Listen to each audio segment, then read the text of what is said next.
भाग 4। तहखाने की छाया और चुपचाप पीछा। रात के समय होटल में सभी अपने अपने कमरों में थे, लेकिन फेलूदा हमेशा की तरह कुछ अलग कर रहा था। वह एक मैप फैला कर बैठा था, जैसलमेर किले का पुरातात्विक नक्शा। उसके सामने एक स्केच था, मुकुल द्वारा खींचा हुआ। उसने कल जिस तहखाने की बात की थी, वह स्केच में स्पष्ट दिख रहा था। टॉप से उसने मुझसे कहा, मुकुल ने जो तहखाना बताया वह इस नक्शे में कहीं दर्ज नहीं है।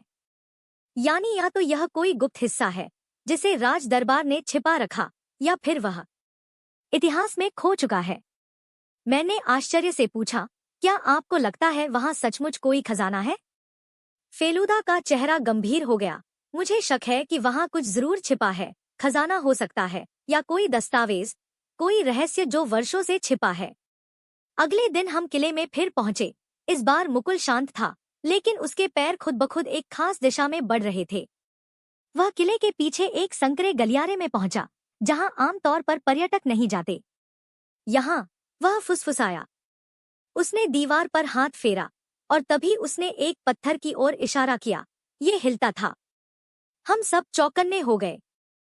फेलूदा ने पास जाकर दीवार को ध्यान से देखा। एक पत्थर वाकई थोड़ा ढीला लग रहा था।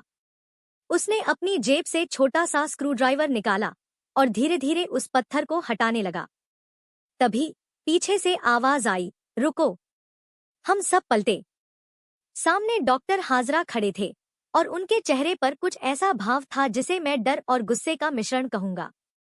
आप यह क्या कर रहे हैं? उन्होंने पूछा। फेलूदा शांत स्वर में बोला, जो काम आपको करना चाहिए था वही। मुकुल की यादें सच हैं, और आप उन्हें दबा रहे हैं। क्यों? हाजरा कुछ नहीं बोले, बस चले गए। हमने पत्थर को और खोला। उसके पीछे एक छोटा सा गड्ढा था, और उसके भीतर एक पुरानी तांबे की प्लेट, जिस पर कुछ लिखा हुआ था, प्राचीन राजस्थानी लिपि में। जटायु ने उत्साह से कहा, यह तो किसी गुप्त मार्ग का संकेत है। उस दिन शाम को होटल लौटकर फेलूदा ने एक विशेषज्ञ से उस तांबे की पट्टी का अनुवाद करवाया। उसमें लिखा था, जहां रेत के नीचे अंधेरा है, वहीं सोने की रोशनी छुपी है। एक वीर की मृत्यु, एक विश्वासघात, और एक वादा अधूरा। हम सब सन्न रह गए। उसी रात होटल के बाहर किसी की परछाई देखी गई। कोई हमें देख रहा था, या हमारा पीछा कर रहा था। फेलूदा ने अपने बिस्तर के नीचे से एक छोटा सा रिवॉल्वर निकाला। अब वक्त आ गया है, टॉप से। यह केवल एक रहस्य नहीं, बल्कि एक खतरा है।